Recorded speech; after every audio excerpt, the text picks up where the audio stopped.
The transport shuttle docked with the human vessel, and Commander Zekhar stepped through the airlock. His massive 8-foot frame filled the doorway, as thick gray skin caught the artificial lights. Scars covered his arms and face from 60 years of war across the galaxy. His yellow eyes swept the corridor with the practiced gaze of a predator. The humans waiting to greet him looked impossibly small and fragile. Their pink skin seemed thin as paper, their bodies soft and weak. Zekhar had fought alongside many alien species during his long career, but none had appeared so helpless as these creatures. A female human approached him. Her uniform marked her as the ship's captain, though she barely reached his chest. "Welcome aboard the Indomitable, Commander Zekhar. I am Captain Sarah Chen." Zekhar looked down at her and gave a single nod. His people did not waste time on lengthy greetings. "Captain, I am here for the military exchange program. We are honored to have a Vorthak warrior with us," Chen replied. "Let me show you to your quarters." As they walked through the ship, Zekhar noticed things that puzzled him. The medical bay was enormous, taking up nearly an entire deck. Emergency trauma stations lined every corridor. Strange machines hummed and beeped behind doors, marked with medical symbols. The smell of antiseptic was everywhere. "Your medical facilities are extensive," Zekhar observed as they passed another medical station. Captain Chen glanced at the equipment. "Humans require comprehensive medical support during military operations." Zekhar nodded to himself. These weak creatures probably injured themselves constantly. His own people, the Vorthak, rarely needed medical attention. They were apex predators from a harsh world where only the strongest survived. Their thick hide could stop small arms fire. Their claws could tear through steel plating. They healed quickly and felt little pain compared to other species. These humans possessed none of these advantages. They had no natural weapons, no armor, no enhanced healing. They looked like prey animals who had somehow learned to use tools. Zekhar wondered how they had survived long enough to reach the stars. "Your quarters," Chen announced, stopping at a reinforced door. "Meals are served at regular intervals in the mess hall. You are welcome to join us." "I will consider it," Zekhar replied, though he had little interest in socializing with these fragile beings. His room was smaller than usual but functional. The bed had been reinforced to support his weight. Zekhar sat heavily and considered his situation. The Galactic Military Council had created this exchange program to foster understanding between species. He had volunteered to learn how these humans had managed to avoid extinction in such a dangerous universe. That evening, curiosity drove him to the mess hall. The human food was bland and soft, nothing like the tough meat his people preferred. Around him, the humans chattered and laughed like younglings. On Vorthak vessels, warriors ate in respectful silence, always ready for combat. A young human soldier sat down across from him. "Commander, sir, I'm Private Martinez. It's an honor to serve alongside a legendary Vorthak warrior." Zekhar studied the youth. Martinez appeared barely adult, with thin arms and soft hands unmarked by real combat. "You have seen battle, Private Martinez?" "Yes, sir. 3 tours against the Hive Collective." This surprised Zekhar. The Hive Collective was among the most dangerous enemies in known space. Insect-like aliens that attacked in overwhelming swarms, they had destroyed entire civilizations. Most species either crushed the hive immediately or were completely overrun within weeks. 3 tours? How long were these deployments? 8 months each, sir, though my last tour went 11 months when relief forces couldn't reach us. Zekhar's eyes narrowed. Vorthak military doctrine emphasized swift, decisive action. Fight hard, win quickly, minimize casualties. The idea of spending nearly a year fighting the same enemy seemed wrong. "Your commanders abandoned you for 11 months?" he asked. Martinez shrugged casually. "That's how long it took to clear the hive from the sector, sir. We had to make sure we got every last drone."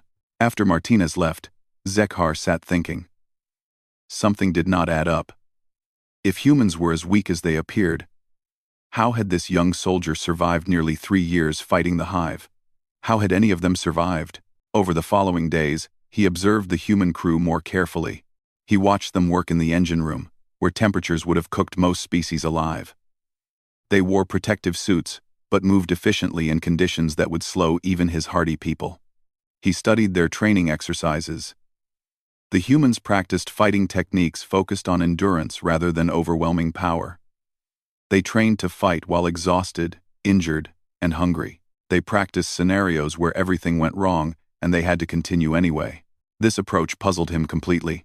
Vorthak training emphasized becoming an unstoppable force that crushed enemies quickly. They did not train to fight when weakened or disadvantaged. Why would they need to? Strong warriors avoided such situations through superior tactics and firepower, but these humans seemed to expect everything to go wrong. They prepared for worst-case scenarios, as if they were normal occurrences. Zekhar found this deeply disturbing. Later that week, human officers invited him to observe their tactical planning session. They were analyzing reports from recent battles against various enemies across the sector. Zekhar listened as they discussed strategies that made no sense to him. "The key is lasting longer than they can," explained Lieutenant Rodriguez, a scarred human with tired eyes. "Most species expect quick resolution to conflicts. When wars drag on for months or years, they start making critical mistakes." "Years?" Zekhar interrupted. "You plan for conflicts lasting years?"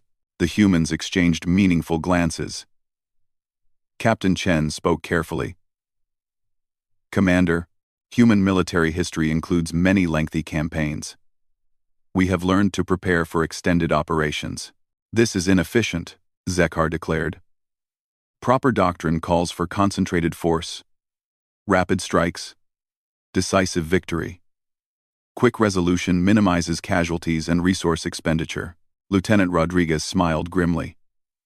"That works perfectly when you're stronger than your enemy, sir. But sometimes, you're not. Sometimes all you can do is hold on longer than they can." Zekhar felt growing confusion. Everything these humans described violated basic military principles. Yet they were still here, still fighting, still alive. Somehow, their backward methods actually worked. That night, he stood in his quarters staring out at the stars. For the first time in his long military career, he wondered if there were aspects of warfare his people had never encountered. The humans were physically weak, but they were also still alive after facing enemies that should have destroyed them completely. Perhaps weakness and defeat were not the same thing. Perhaps these strange humans understood something about survival that his people had never needed to learn. Zekhar decided he would observe more carefully and try to understand what he was missing about these peculiar creatures. 3 days after arriving aboard the human vessel, Zekhar received notice of an important briefing. All senior officers were required to attend. Captain Chen had called a meeting to discuss their next assignment. Zekhar made his way to the briefing room, curious about how humans planned military operations. The briefing room was plain and practical. A large display screen dominated one wall, showing star charts and tactical information. Officers filed in and took their seats around a metal table. Zekhar noticed that several humans carried small personal items. Photographs, letters, small pieces of jewelry. This seemed odd to him. Vorthak warriors never brought personal belongings to military briefings. Such things were distractions from the business of war. Captain Chen stood at the front of the room as the last officers arrived. "Ladies and gentlemen, we have received our orders. The Hive Collective has taken control of Zirion Prime." The star map changed to show a mining world on the edge of human space. Red symbols marked hive positions scattered across the planet's surface. Zekhar studied the display with professional interest. The planet looked heavily fortified. "Zirion Prime fell to the hive 6 months ago," Chen continued. "The mining infrastructure remains intact, which means they are using the world as a breeding ground. Intelligence estimates suggest over 2 million hive drones have established themselves planetside." Zekhar felt impressed despite himself. 2 million enemies represented a significant military challenge, even for his experienced people. This would require careful planning and substantial force commitment. "What is our timeline for liberation?" asked Lieutenant Rodriguez from across the table. "Current projections suggest 8 to 12 months for complete planetary liberation," Chen replied. Zekhar's jaw dropped open. He stared at the captain in disbelief. Did you say 8 to 12 months? There must be an error in translation. No error, Commander. 8 to 12 months is our estimated operational timeline, but this makes no sense. With proper orbital bombardment, followed by rapid ground assault, any planet can be secured within days or weeks at most. The human officers looked at each other with expressions Zekhar could not read. Captain Chen turned to face him directly. Commander, we have been fighting the Hive Collective for 3 standard years. We have learned through experience that orbital bombardment only drives them deeper underground, making them much harder to eliminate completely. 3 years. The words hit Zekhar like a physical blow. His people had never fought a single conflict lasting 3 years. The longest Vorthak war in recent history had lasted 4 months, and military historians still studied it as an example of excessive campaign duration. How is this possible? He asked. 3 years against one enemy force? The Hive adapts rapidly to conventional tactics, explained Commander Torres, a human with gray hair and exhausted eyes. When we strike them hard and fast, they scatter into underground networks and wait us out.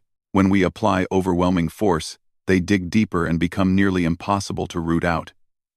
They are extremely patient adversaries, more patient than most species can tolerate, added Rodriguez. But we have learned to be more patient than they are. Zekhar struggled to process this information. Patience during battle was not something his people valued or practiced. Vorthak military doctrine emphasized speed, aggression, and decisive action. Patience meant giving enemies time to prepare defenses, gather reinforcements, and set traps. Patience was how you lost wars, not won them. This approach seems highly inefficient, he said carefully, trying not to give offense. Chen nodded understandingly. It would be inefficient against most enemies, Commander. But the Hive Collective is not like most enemies. They have successfully overrun 17 different species in the past 50 years. Each of those civilizations attempted rapid, decisive action against them. All 17 failed completely. So you deliberately choose to fight slowly instead? We choose to fight intelligently, Torres replied. We studied every species the Hive destroyed. They all made the same fundamental mistake. They tried to end conflicts quickly, before the Hive could fully adapt to their tactics. But the Hive always adapts eventually. The only way to defeat them is to adapt faster, and then outlast their adaptation cycles. Zekhar looked around the briefing room. These humans spoke of multi-year conflicts as if they were normal business. They planned for months of continuous combat, the way other species planned for brief skirmishes. Everything about their approach violated his understanding of proper military thinking. Allow me to suggest an alternative strategy, he said. Concentrated orbital bombardment, followed by rapid deployment of elite ground forces. Establish multiple beachheads simultaneously. Advance quickly through all sectors. Eliminate resistance before they can organize effective defenses. This is proven Vorthak doctrine that has succeeded in hundreds of campaigns. The humans listened respectfully while he outlined his plan. When he finished, Lieutenant Rodriguez spoke up carefully. Sir, with great respect, that exact approach has been attempted before. The Kraxi Empire tried it 2 years ago with a force 3 times larger than ours. They lost 3 complete battle groups trying to crack Hive defenses using overwhelming force. The Kraxi are not Vorthak, Zekhar replied with stiff pride. No, sir, they certainly are not, Rodriguez agreed diplomatically. But they possess superior firepower and stronger ground troops than we humans do. If they could not succeed with overwhelming force, we must find different methods. Different methods. Zekhar had never needed different methods before. Vorthak military forces were among the most feared in the known galaxy. When they committed to battle, enemies either surrendered immediately or died fighting. There was no middle ground, no extended campaigns, no wars of gradual attrition. How do your troops maintain morale during such prolonged conflicts? He asked. The humans exchanged those strange looks again. Captain Chen answered slowly. Experience, I suppose. Commander. Human history includes many extended wars.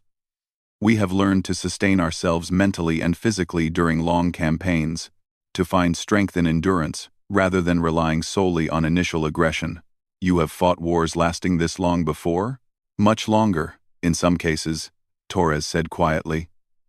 There was a conflict on our homeworld called the Second World War that lasted 6 years. Another called the 100 Years' War that continued intermittently for over a century. Zekar stared at him in shock. A war lasting over a century seemed impossible to imagine. How could any civilization survive such extended destruction? How could soldiers fight for years without suffering complete psychological breakdown? Perhaps you could share some Vorthak tactical wisdom with us, Chen suggested diplomatically. We are always interested in learning new approaches to difficult problems. Zekar straightened with renewed confidence. Vorthak doctrine is elegant and effective. We concentrate overwhelming force at the enemy's weakest point. We strike hard, strike fast, and show no mercy until victory is achieved. We end battles before enemies can react or adapt to our methods. The longest Vorthak campaign in recent memory lasted 4 months, and military analysts still consider that unusually extended. 4 months. Rodriguez repeated thoughtfully. That is approximately how long we typically spend on preliminary reconnaissance and defensive preparation before beginning actual assault operations. The comment struck Zekar like a weapon. These humans spent more time preparing for their attacks than his people spent on entire wars. They treated 4 months as a brief preliminary phase rather than an extended campaign. The briefing continued with detailed logistical discussions. Humans talked about supply lines that would need to function for months. They planned for casualty rates that assumed steady losses over extended periods. They discussed rotation schedules to keep troops mentally fresh during campaigns that would outlast most species' military careers. When the meeting finally ended, Zekar walked slowly back to his quarters. Everything about human military thinking challenged his most basic assumptions about warfare. They planned for failure, prepared for worst-case scenarios, and somehow achieved victory anyway. That night, he accessed the ship's computer system to research this Second World War that Torres had mentioned. What he discovered deeply disturbed him.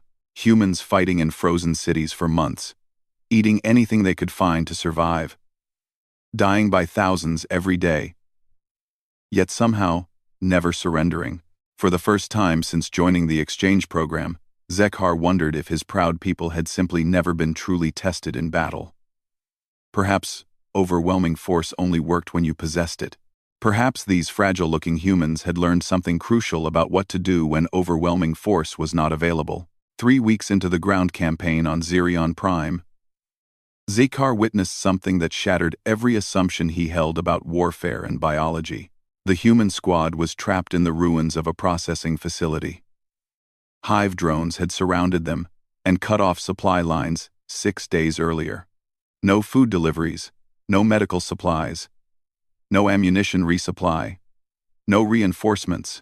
By every principle of Vorthak military doctrine, the squad should have withdrawn immediately or died attempting to break through enemy lines. But they were still fighting. Zekar observed through his enhanced vision scope from a distant ridge. Private Johnson operated a heavy plasma cannon despite his left arm hanging at an impossible angle. The bone was clearly broken in multiple places, yet he continued firing. He braced the massive weapon against his body and used his functioning arm to aim.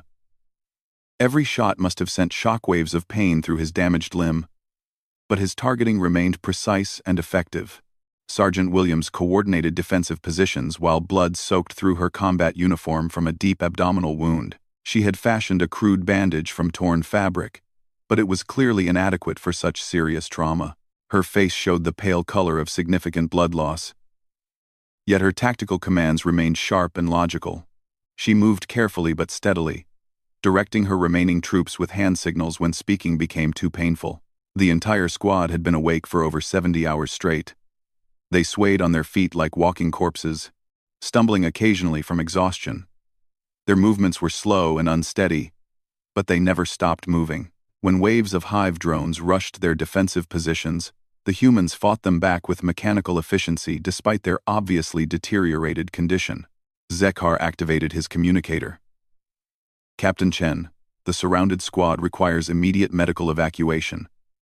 Their injuries are life-threatening, and their condition is severely compromised. Understood, Commander, came Chen's voice through the static. But they have refused evacuation offers 3 times already. They insist they can maintain their position. Maintain their position? Zekhar stared at the humans through his scope. They are barely conscious.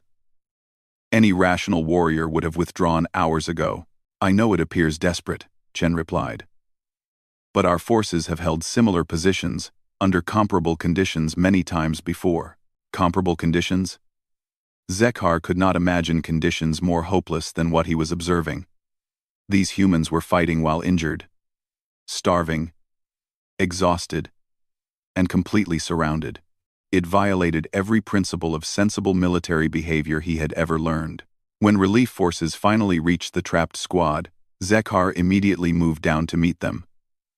Private Johnson sat against a demolished wall, while medics examined his mangled arm. His face was gray with pain and fatigue, but he was methodically cleaning his weapon in preparation for the next engagement. Private, Zekhar said, approaching carefully. Your injury requires immediate surgical intervention. You should be in the medical bay.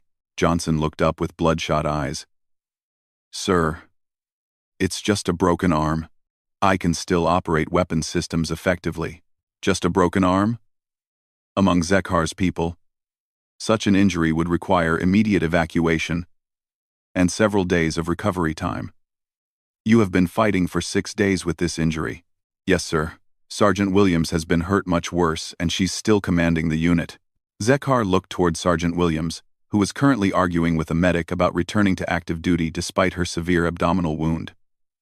The medic insisted she needed emergency surgery. Williams insisted she needed to rejoin her squad immediately. This behavior is not normal, Zekhar told Captain Chen when she arrived at the scene. Your soldiers are fighting with injuries that would completely disable most known species. Chen studied his expression carefully for several moments.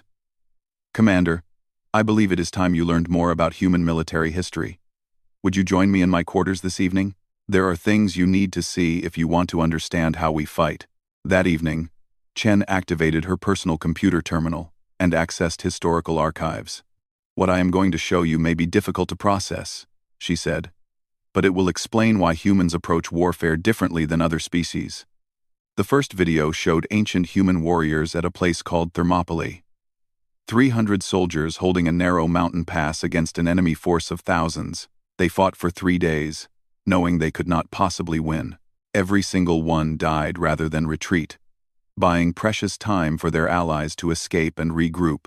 This battle occurred over 2,000 years ago, Chen explained, but it demonstrates something fundamental about human psychology. Sometimes we fight not because we can win, but because fighting is necessary regardless of the outcome. The next recording showed soldiers from something called World War I. Humans living in muddy trenches for years, fighting through poison gas attacks and constant artillery bombardment. Disease killed as many as enemy weapons, but they maintained their positions through 4 years of continuous warfare. Then came footage from World War II.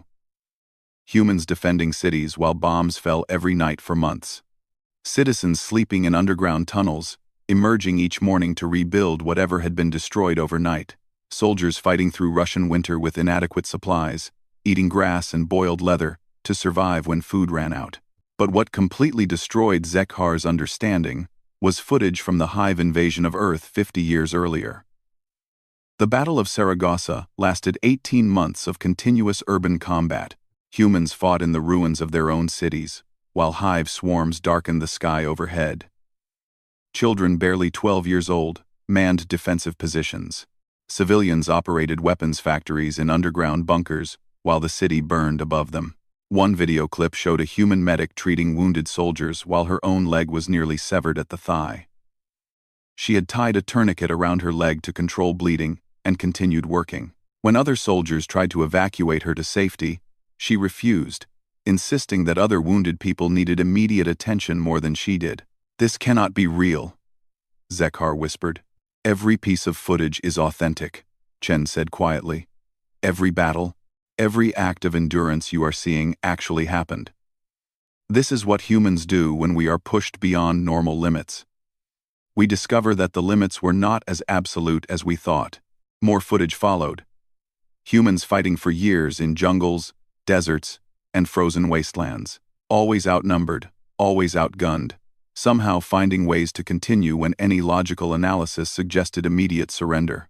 They turned civilian buildings into fortresses, schools into hospitals, and ordinary citizens into soldiers when circumstances demanded it.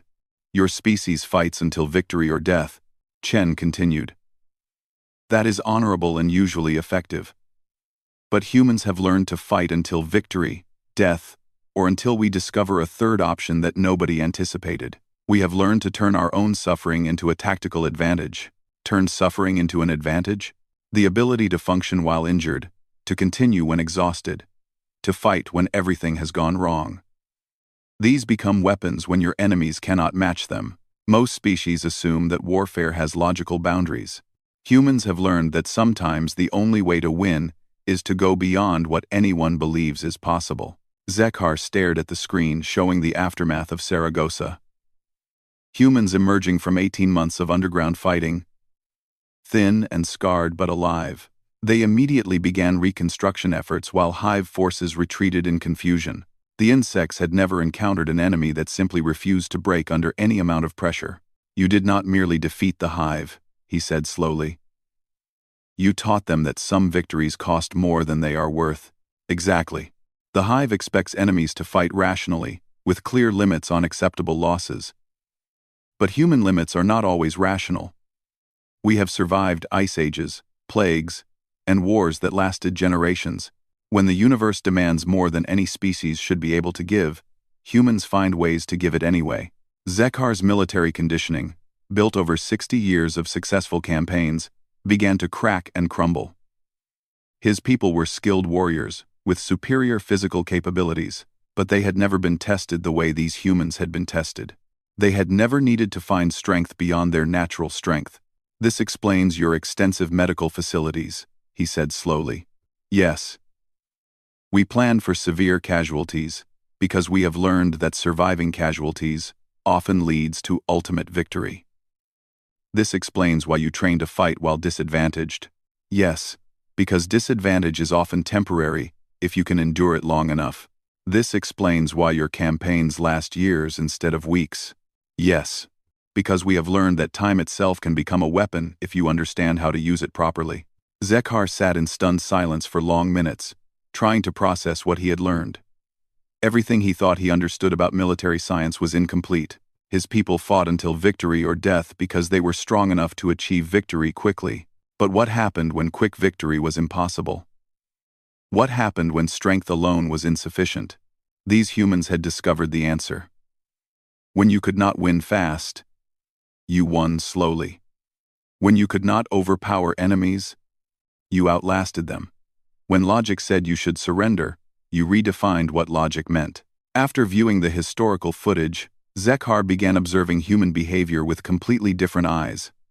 Details that had seemed strange or inefficient before suddenly made perfect sense when understood properly. During meal periods, he watched humans carefully check that wounded comrades received adequate food portions before taking their own. When supply deliveries were delayed, they shared everything equally, often giving extra rations to whoever appeared to need them most. Zekhar had initially thought this was wasteful. Strong warriors should eat first to maintain peak fighting capability. But he was beginning to understand that humans measured strength very differently than his people did. He studied their medical procedures more closely. Human medics always treated the most severely wounded soldiers first, regardless of rank or military importance. They spent precious resources on troops who might never return to combat, instead of prioritizing those who could quickly resume fighting duties.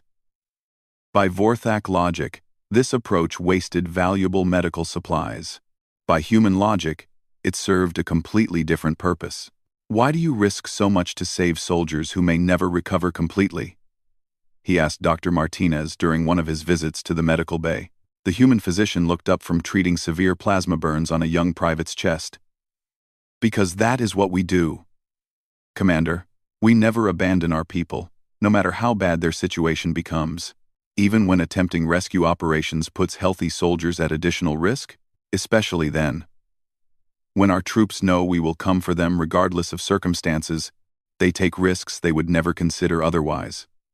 They hold positions longer, fight harder, and push further into dangerous territory. Trust becomes a force multiplier that affects every tactical decision. Zekhar pondered this concept.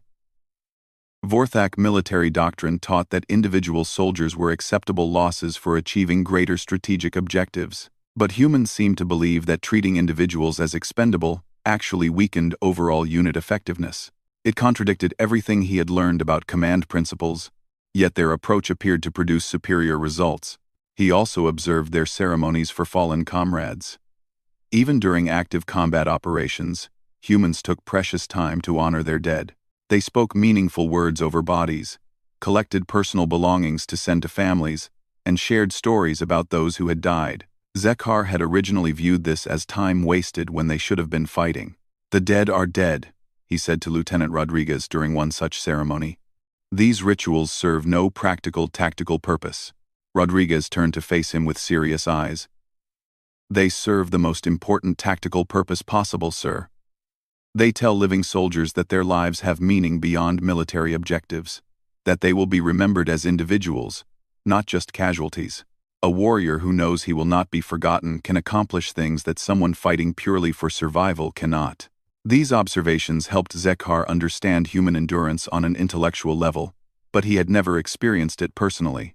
That situation changed dramatically during the assault on Hive Complex 7. The facility was a massive underground installation that had taken human forces 6 weeks to reach. Hive drones poured from tunnel entrances like dark water, attacking in seemingly endless waves. Zekhar fought alongside human troops, using his natural advantages to crush enemies that individual humans struggled to defeat. Then a Hive warrior broke through their defensive lines. The creature stood twice as tall as an average human, covered in natural, chitinous armor. Razor-sharp claws could slice through metal plating, and corrosive acid dripped from its mandible weapons. Zekhar moved immediately to intercept it, confident in his superior strength and decades of combat experience. The battle was intense but relatively brief. Zekhar's experience and natural weapons gave him significant advantages, and he managed to drive his claws deep into the creature's vital organs. But as the Hive warrior died, its claws raked across Zekhar's side, tearing through his tough skin and exposing several internal organs to the air. Pain hit him like a physical wall. By every Vorthak instinct, he should immediately withdraw for medical treatment. His species biology demanded that seriously wounded individuals seek safety to prevent further injury. This was not cowardice but practical evolutionary programming. Badly injured warriors became dangerous liabilities to their units. But all around him, human soldiers continued fighting with injuries equally severe or worse. Private Chen had a deep gash across her back that exposed white bone. Yet she maintained operation of critical communications equipment.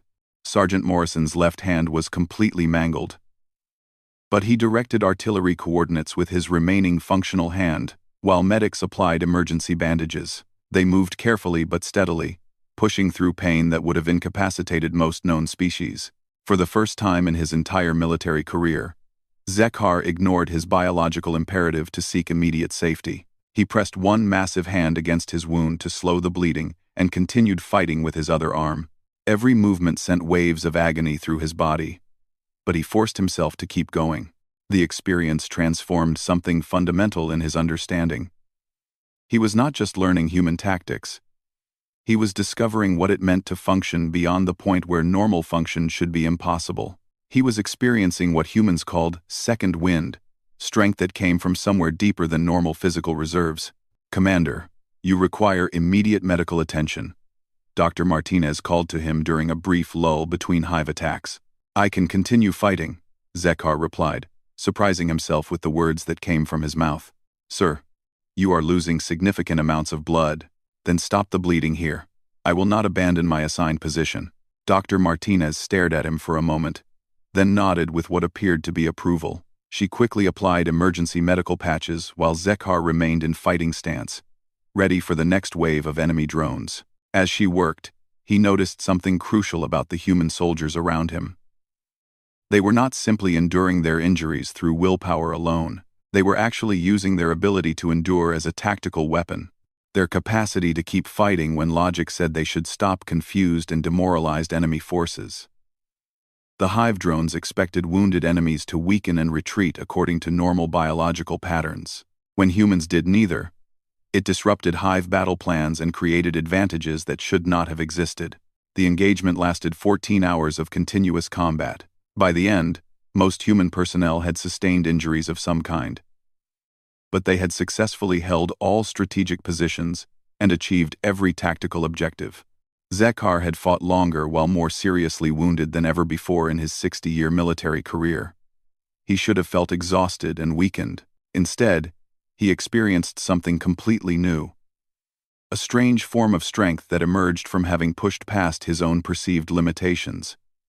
He finally understood why humans trained to fight, while disadvantaged. They were not preparing to be weak. They were preparing to discover new sources of power. After the battle concluded, he sat in the medical bay, while Dr. Martinez properly cleaned and treated his wounds. Around him, other injured soldiers shared stories, checked on each other's condition, and began planning for their next mission. There was no shame in being wounded. No loss of status for requiring medical assistance. "How do you do it?" he asked Dr. Martinez, as she carefully sealed his damaged tissue. "How do you continue functioning when every biological signal tells you to stop?" She paused thoughtfully in her work. "Mind over matter, I suppose. When you understand that people are depending on you, that giving up means others will die, you find ways to keep going. The body has limits, but human will does not always respect those limits. But surely there must be some absolute breaking point. Everyone has ultimate boundaries." "Certainly," she agreed. "But humans have discovered that most boundaries we think are absolute actually are not.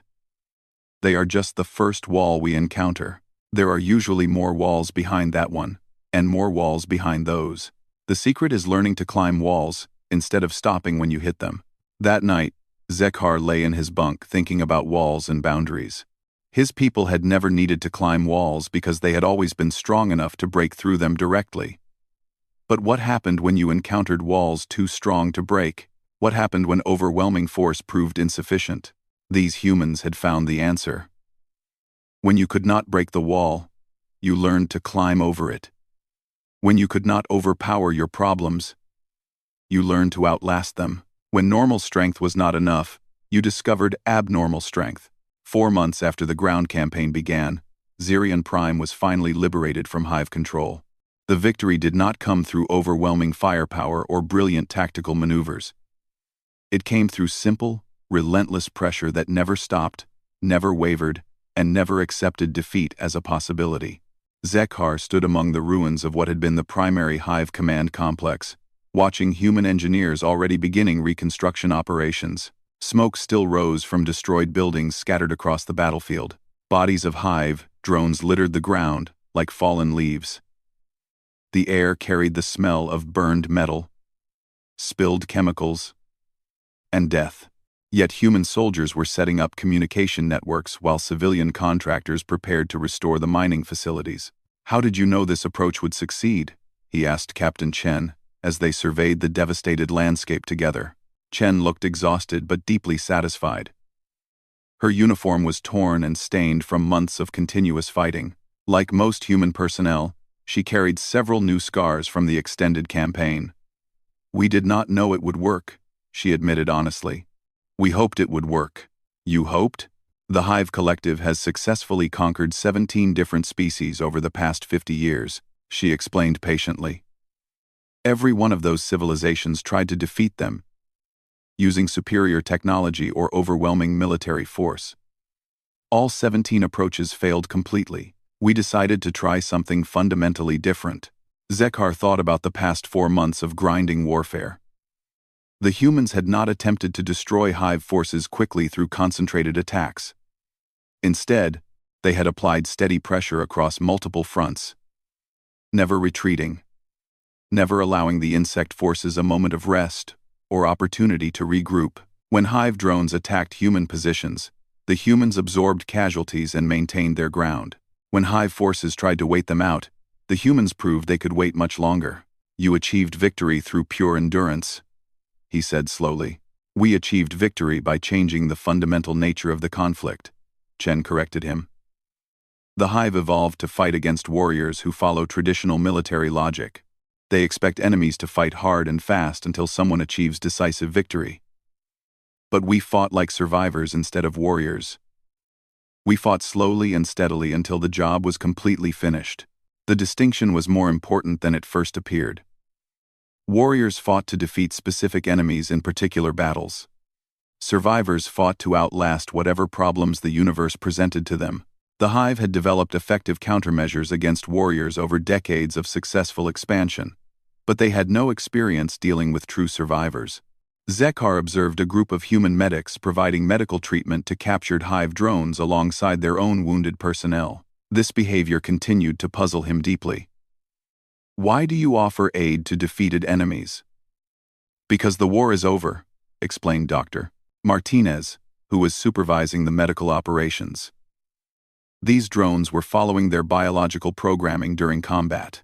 Now that their command structure has been eliminated, they are simply injured creatures who require assistance. This represented another uniquely human approach to conflict resolution. Most species either enslaved, defeated enemies, or eliminated them entirely to prevent future problems. Humans seem to believe that enemies could genuinely stop being enemies when fighting concluded. Lieutenant Rodriguez approached their group, his arm immobilized in a medical sling from injuries sustained during the final assault. Captain, we just received communication from Galactic Command Headquarters. The Hive Collective has completely withdrawn from the entire Zerion system. All ships, all remaining ground forces, all support personnel, completely gone. Chen raised her eyebrows in surprise. Complete withdrawal? The Hive never withdraws from conquered territory. No, ma'am, they do not. This represents the first recorded instance of voluntary Hive retreat in documented galactic history. Intelligence analysis suggests we disrupted their operational patterns so severely that they cannot formulate effective countermeasures. They do not understand how to respond to enemies who will not break under any circumstances. Zekar felt the full significance of this development.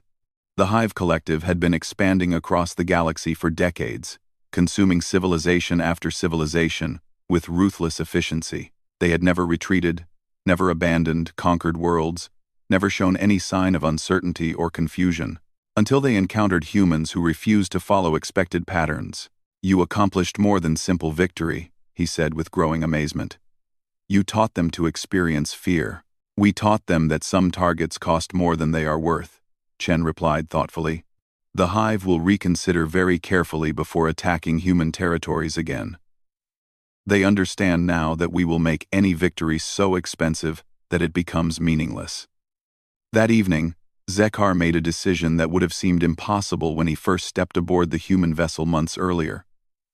He requested a private meeting with Captain Chen in her personal quarters. I wish to submit a formal request for permanent transfer to serve with human military forces, he announced without preliminary discussion. Chen looked genuinely surprised by his statement. Commander, that represents a very significant decision. May I ask what motivates this request? Zekar considered carefully how to explain his transformation. I have spent 60 years learning how to fight effectively. But you, humans, have taught me something far more valuable. You have taught me how to survive when fighting is not enough. There is a crucial difference between these skills. How so? Fighting is about defeating specific enemies in particular circumstances. Surviving is about outlasting whatever challenges the universe presents, regardless of their nature. I believed they were the same thing, but I was wrong. My people fight until we achieve victory or die trying. You fight until the necessary work is completed, no matter how long it takes or how much it costs. When traditional victory becomes impossible, you invent new definitions of what victory means. Chen nodded slowly with understanding. And you want to learn more about this survival approach? I want to understand what makes it possible. How do humans find strength beyond normal strength? How do you continue functioning when logic insists you should stop? How do you transform suffering from a weakness into a tactical weapon? Those are difficult questions, Commander. Yes, which is exactly why I need extended time to discover the answers. Your people have mastered something that mine have never been forced to master. We have been fortunate enough to be strong enough that we never faced enemies who pushed us beyond our natural limits. But fortune can change without warning. Chen studied his scarred face thoughtfully. You are discussing more than military tactics, are you not? Yes. I am discussing a fundamental way of thinking that allows impossible things to become possible. When humans say we will hold this position, it is not optimistic planning but simple statement of fact. When humans say we will not surrender, it is not emotional bravado but absolute truth. This represents something deeper than military doctrine. It is who we are. Chen said quietly. We are survivors before we are warriors. We have been forced to become survivors to continue existing. I want to learn how to be a true survivor, Zekhar said with conviction. My people may face challenges someday that pure strength cannot solve. If that time comes, I want to be prepared to teach them what I learned from you. Chen remained quiet for several minutes, considering his words carefully. I will forward your request to Command Authority, but I should warn you that learning to survive like humans do is not simply about tactics or training procedures. It changes how you see everything. Your own limitations, your relationship with pain, your definition of what is possible. Are you certain you want that kind of transformation? I am completely certain. I have seen what humans accomplish when everything goes wrong and traditional solutions fail. I want to be capable of that kind of accomplishment. The following morning, Zekhar received approval for his transfer request. He would remain with human forces indefinitely, learning their methods while sharing Vorthak knowledge in return. He spent his final day on Zirion Prime, walking through the reconstruction areas. Human engineers worked alongside alien specialists and even reformed hive drones to rebuild everything the war had destroyed. Children played games in temporary shelters, while their parents planned new permanent homes. Medical teams treated anyone who needed help, regardless of species or previous allegiance. This too represented uniquely human behavior, the determination to build and create as fiercely as they fought and destroyed. Other species might have left Zerion Prime as a monument to their military victory. Humans saw it as a home that needed to be restored to full functionality. As his transport prepared to depart, Zekhar looked back at the planet one final time.